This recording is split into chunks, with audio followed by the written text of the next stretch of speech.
Hey guys, today I'm going to tell you how to change default search engine for Microsoft Edge.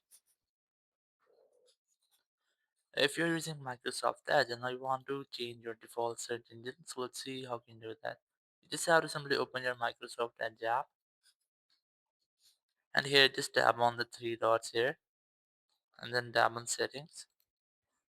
Now in settings you will see the option of privacy, search and services. Just select this option and then select search and connected experiences. Here you have to again tap on address bar and search. Now you will see the option of search engine. Just select this option. Now here you will see your default search engine on the top here. I have Bing. So let's say I want to set Google to my default. Just under Google, just tap on these three dots, then tap on make default.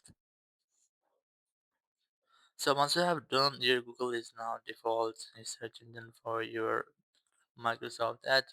Now whenever you search anything on your browser, all the results will come from Google. So in this way, you can easily change your default search engine for your Microsoft Edge.